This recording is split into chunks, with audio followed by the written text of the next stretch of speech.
our last episode, we talked about 18th century eel pots and really the history behind them and their basic design and what they were used for.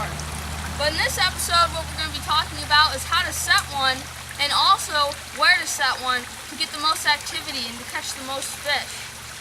So really where you want to set one of these is right on the edge of underwater vegetation, where a lot of fish go to hide and rest, right in that thick seaweed kind of cattail area at the edge of ponds and rivers where a lot of fish like to hide.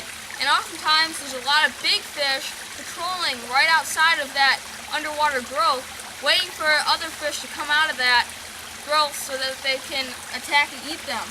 So that's a great place to set your eel pot, right on the outside of that underwater growth, right there near the bank, easy to check, right there close so that you can retrieve it.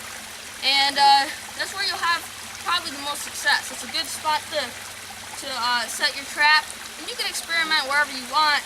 That's just basically a great place to put it, where you get a lot of attention from the fish. So now how to set one. And basically, the limits of how to set one is basically the limit of your imagination. You can basically do anything you want to set it. But basically, the most simple and easiest way to do it is just to stick a few rocks down in it, to weigh it down, one at the bottom, and obviously you don't want it to be too big to take up too much room in your basket. You want to leave room for your fish. Then you want to stick one somewhere in the center so that the front will be weighted down. And when you stick this in the water, you might have to shift the rocks around a little bit just to get it all the way down. But it's very simple.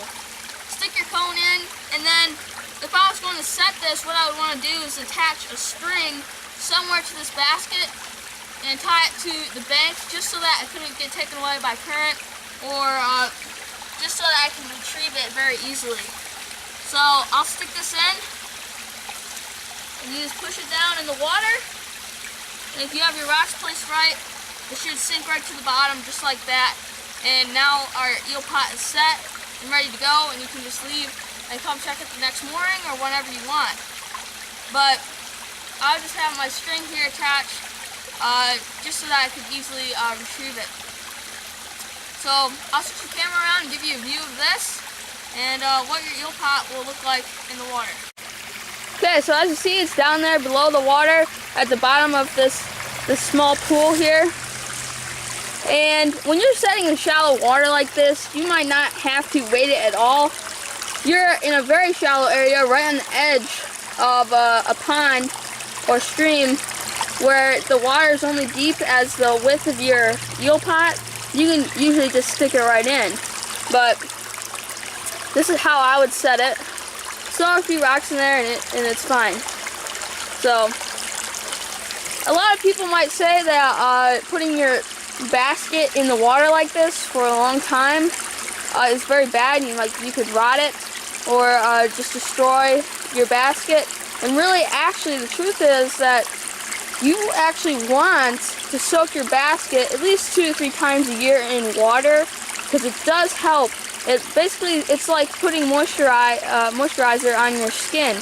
Keeps it from drying and cracking. You're restoring basically moisturizer to the fibers, getting those moisturized and keeping them from drying and cracking and not being as flexible. So soaking your baskets in water is good. If you have a stained basket, you don't have to worry about it, but if you have an all-natural basket like this, throwing it in the water is actually beneficial to the basket, and it will last longer.